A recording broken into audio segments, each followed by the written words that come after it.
Rajasthan GK knowledge show में आज अपन पढ़ेंगे राजस्थान की प्रमुख प्रथाएं। राजस्थान में जितनी भी प्रथाएं उनके मेन जो प्रथाएं मुख्य है वो आज अपन इस वीडियो के अंदर देखेंगे, और बाकी कुछ प्रथाएं और भी रहेगी जो नेक्स्ट वीडियो के अंदर मिल जाएगी आपको। तो आज की मुख्य प्रथाएं जितनी भी है वो इस वीडियो के अंदर देख लेते हैं। राजस्थान की प्रमुख प्रथाओं की बात करें तो सबसे अनेक प्रकार की प्रथाएं प्रचलित है, जिनमें से सबसे मुख्य प्रथाएं हैं वो अपन देख लेते हैं। प्रथम प्रथा है साका। साका है जो एक बहुत बड़ी प्रथा थी, जिसके अंदर सैकड़ों की संख्या में लोगों की जाने जाती थी। तो इसको दो भागों में मिलाकर अपन देखते हैं कि साका यानी कि कोई विशेष एक चीज़ नहीं है, इसको दो को मिलाकर साका कहा जाता है, जिसमें एक होता है जौहर और दूसरा होता है केसरिया। जिसमें जौहर है जो जौहर रानियों या महिलाओं के नेतृत्व में किया जाता था, और जो केसरिया है, केसरिया राजाओं या पुरुषों के द्वारा किया जाता था। राजस्थान में सर्वप्रथम जो साका हुआ था वो हुआ था 1301 ईस्वी के अंदर रणथंभौर दुर्ग में हमीरदेव चौहान व रंगदेवी के नेतृत्व में साका हुआ था। प्रथम साका कहाँ हुआ था? रणथंभौर दुर्ग में हमीरदेव चौहान व रंगदेवी के नेतृत्व में यह साका हुआ था। नेक्स्ट है राजस्थान का एकमात्र जल जौहर, यानी कि यह भी एक जौहर था। वो एक जौहर होता था जो अग्निकुंड के अंदर भी, यानी कि जो अग्नि के अंदर जो औरतें होती थी वो अपने साजो सामान के साथ पूजा करके, पूजा अर्चना के करके वो अग्निकुंड में कूद जाती थी। उसी प्रकार जल जोर भी होता था, जिसमें यानी कि महिलाएं जल जोर करती थी, यानी कि जल में अपनी शरीर का त्याग करती थी, यानी कि जल के अंदर डूबकर मरना, ऐसा कुछ हुआ करता था। तो इसमें यानी कि राजस्थान में एकमात्र जल जोर हुआ था, वो कहाँ हुआ था? 1301 ईस्वी में रणथंभौर दुर्ग में। वो कौन थी जल जोर करने वाली? तो वो थी राणा हमीरदेव चौहान की पुत्री। जो जलजोहर किया था वो राजस्थान का एकमात्र जलजोहर था। नेक्स्ट है सती प्रथा। सती प्रथा भी बहुत बड़ा रूप है। सती प्रथा यानी कि पति की मृत्यु के बाद पत्नी उसकी चिता में बैठकर, यानी कि पति की मृत्यु के बाद पत्नी उसकी चिता में बैठकर मृत्यु के वरण को प्राप्त कर लेती थी। यानी कि वो जो पत्नी होती थी वो जिंदा उसके साथ मृत्यु को, यानी कि चिता के अंदर बैठकर मृत्यु को प्राप्त करती थी। तो राजस्थान में इस प्रथा का सर्वाधिक प्रचलन किस जाति में था? तो वो था राजपूत जाति में। सती प्रथा के उपनाम सहमरण, अनुमरण, अनुआरोहण, माँ सती, माता सती। इसमें जो अनुमरण है, यानी कि जो अनुसरण लिखा हुआ है ना, वो अनुमरण है, उसे ही अनुमरण है। अनुमरण है जो वो पति के प्रतीक चिन्हों के साथ जब उसकी पत्नी सती होती है तो उसे अनुमरण कहते हैं। यानी कि पति कहीं और बाहर गया हुआ अभियानों के अंदर जिनकी मृत्यु हो जाती थी, तो उनकी रानियां या उनकी पत्नियां यहाँ पे उनके जो चिन्ह होते थे, जैसे कि कपड़ा वगैरह है या कटार है या तलवार है, उनके साथ वो सती होती थी। यहाँ पे चिता जला के उसके साथ सती होती थी, उसे क्या कहते हैं? अनुमरण। और जो माँ सती या माता सती, ये जो है वो होती है जब महिला अपने पुत्र के साथ सती होती थी तो उसे माँ सती या माता सती कहा जाता था।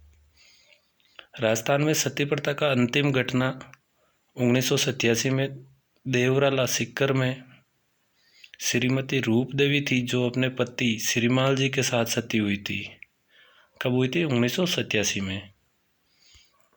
राजस्थान में सन 1822 में बूंदी राज्य में सर्वप्रथम सती प्रथा पर रोक लगाई गई या गैर कानूनी घोषित किया गया था। कब किया गया था? 1822 में बूंदी राज्य। भारत में सर्वप्रथम रोक कब लगाई गई थी? यानी कि सती प्रथा पर भारत में रोक सर्वप्रथम कब लगाई गई थी? तो वो लगाई गई थी शुरुआत की थी तो वो तो 1822 में बूंदी राज्य में, राजस्थान की दृष्टि से है। जबकि भारत की दृष्टि से सर्वप्रथम देखें तो 1829 में दो प्रांतों में लगाई गई थी, एक बंगाल और एक बिहार। दोनों प्रांतों में ये एक यानी कि अपन कह सकते हैं कि पहले यानी कि जो प्रारंभिक दौर के अंदर लगाई गई थी, यानी कि इनमें यदि सफल हो जाएगी तो संपूर्ण भारत में लगा दी जाएगी, यदि इनमें असफल हुई तो फिर वो वैसे भी पूरे भारत में लागू नहीं हो पाएगी। तो पहले बंगाल और बिहार में लगाई गई थी, कब? 1829 में। तो ये इसमें यानी कि सहयोग किसका रहा? तो राजा राममोहन राय के प्रयासों से विलियम बेंटिंक ने इस पर रोक लगाई थी। तो संपूर्ण भारत में जो सती प्रथा पर रोक लगी थी वो लगी थी 1830 में। कब? 1830 में। एक थी डाकन प्रथा।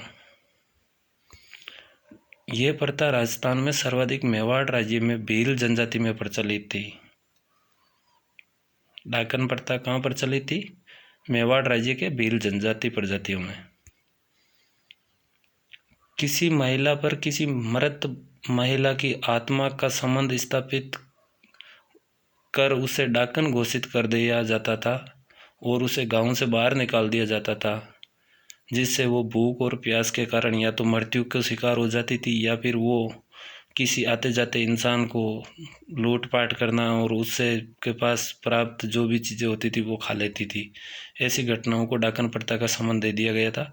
और इस प्रथा पर सर्वप्रथम रोक लगाई गई थी तो वो मेवाड़ के महाराणा स्वरूप सिंह के काल में 1853 ईस्वी में मेवाड़ भील कोर जिसकी हेडक्वार्टर खरवाड़ा उदयपुर के थे, यानी कि खरवाड़ा उदयपुर के अंदर थी। तो कमांडर जेजी यानी कि जो मेवाड़ भील कोर थी उसके कमांडर कौन थे? जेजी बुरुक ने इस डाकन प्रथा पे रोक लगवाई थी, यानी कि ये अपनी सिफारिश से डाकन प्रथा पे रोक लगवाई थी। नेक्स्ट है दास प्रथा। दास प्रथा के अंदर जब प्राचीन या मध्यकाल में जब युद्धों में बंदी बनाए गए लोगों को दास बना लिया जाता, यानी कि जब युद्धों में जो सेना हार जाती थी तो उसमें जो जितने भी लोग बंदी बनाए जाते थे उनको यहाँ पे यानी कि जो जीते हुए राजा महाराजा होते थे वो अपने यहाँ दास बना लेते थे उनको। और जो दासों का एक अलग से विभाग होता था उसे राजलोक कहते थे, यानी कि राज दरबारों में दासों का एक पृथक विभाग होता था जिसे क्या कहते हैं? राजलोक। दासी या पड़दायत।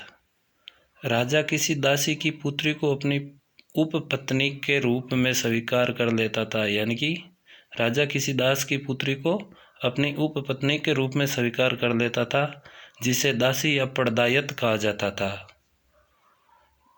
पासवान अलग होती है और पड़दायत अलग होती है। तो पासवान वह दासी जिसे गहने और आभूषण पहनने की इजाज़त होती थी उसे पासवान कहा जाता था। वह दासी जिसे गहने व आभूषण पहनने की इजाज़त होती थी उसे पासवान कहा जाता था, जबकि दासी होती थी वो होती थी किसी दास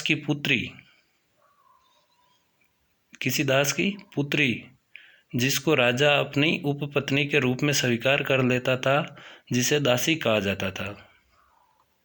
भारत में सर्वप्रथम 1832 में विलियम बेंटिंक ने इस प्रथा पर रोक लगाई थी, यानी कि दास प्रथा पर रोक किसने लगाई थी? विलियम बेंटिंक ने।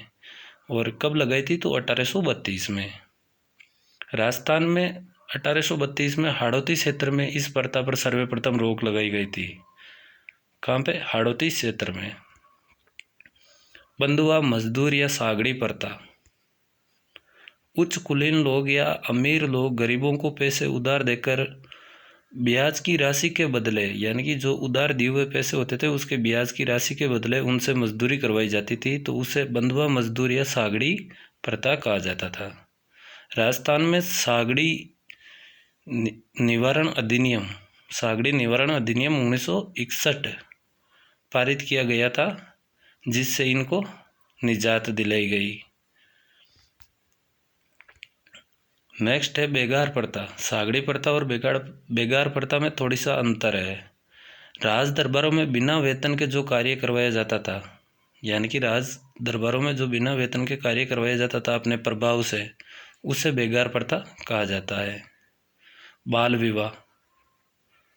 विवाह कम उम्र में बालक बालिकाओं का विवाह करने की प्रथा, जो बाल विवाह प्रथा प्राचीन समय से चलती आ रही है। राजस्थान में निम्न जातियों में इस प्रथा का सर्वाधिक प्रचलन था। अक्षय तृतीया या आका तीज या वैशाख शुक्ल तृतीया के दिन राजस्थान में सर्वाधिक बाल विवाह होते हैं। अजमेर के हरिविलास शारदा ने इस बाल विवाह के विपक्ष में एक कानून बनाया था जिसे शारदा एक्ट कहते हैं। हरिविलास शारदा ने बनाया था जिसे शारदा एक्ट कहते हैं। इस शारदा एक्ट के अनुसार, जो शारदा एक्ट था उसके अनुसार लड़के व लड़की की आयु, लड़के की आयु थी 18 वर्ष और लड़की की आयु थी 15 वर्ष। सर्वप्रथम इसे 1929 में लागू किया गया था, किसे? शारदा एक्ट को। और संपूर्ण भारत में सर्वप्रथम जब रोक लगी थी बाल विवाह पर तो वो लगी थी 1930 में। वर्तमान जो बाल विवाह अधिनियम है वो 2006-7 में निर्मित बाल विवाह प्रतिषेध अधिनियम 2006 है। निर्मित बाल विवाह प्रतिषेध अधिनियम 2006 है, जिसे अधिसूचित यानी कि लागू 2007 में किया गया था। इस यानी कि बाल विवाह प्रतिषेध अधिनियम 2006 में जो है उसमें लड़के व लड़की की आयु, लड़के व लड़की की आयु, लड़के की आयु तो कर दी गई थी बढ़ाकर 21 वर्ष, 18 से 21 वर्ष, और लड़की की आयु कर दी थी 15 से बढ़ाकर 18 वर्ष। समाधि प्रथा ये भी एक बहुत खतरनाक प्रथा थी, सती प्रथा की तरह। ये भी 3 प्रकार की होती है। एक भू समाधि यानी कि जमीन के अंदर खड्डा खोद के और उसके अंदर अपनी इच्छा के अनुसार यानी कि ऊपर मिट्टी डलवा लेना और उसे अपनी जीवन लीला समाप्त कर लेना, उसे भू समाधि कहा जाता था। और दूसरी थी अग्नि समाधि, यानी कि जो अग्नि के अंदर अपने आप को समर्पित कर दिया जाता था और अपने प्राणों को त्याग दिया जाता था। और तीसरी है जो है जल समाधि, यानी कि जल के अंदर बैठकर मृत्यु को प्राप्त करना। सर्वप्रथम इस प्रथा पर रोक गैर कानूनी रूप से राज्य में यानी कि जयपुर राज्य में, राजस्थान में कहाँ? जयपुर राज्य में 1844 में जॉन लुडलो के द्वारा घोषित की गई थी। यानी कि इसे गैर कानूनी कब घोषित की गई थी? 1844 में जॉन लुडलो के द्वारा। 1861 में सर्वप्रथम समाधि प्रथा अधिनियम बनाया गया था। अधिनियम 1861 में बनाया गया था, जबकि 1844 में इसे गैर कानूनी घोषित किया गया था, वो जयपुर राज्य में किया गया था। कन्यावध ये बहुत खतरनाक प्रथा थी, जो यानी कि अपन कह सकते हैं बहुत खूंखार कुप्रथा थी। इसमें लड़की का जन्म होने पर उसे अफीम देकर मार दिया जाता था। यानी कि ये कन्यावध में क्या होता था कि लड़की को जन्म होने पर उसे अफीम देकर मार दिया जाता था। राजस्थान में इस प्रथा का सर्वाधिक प्रचलन विशेषतः राजपूत समाज व उच्च जातियों में होता था। इसका प्रचलन कहाँ था? राजपूत समाज व उच्च जातियों में।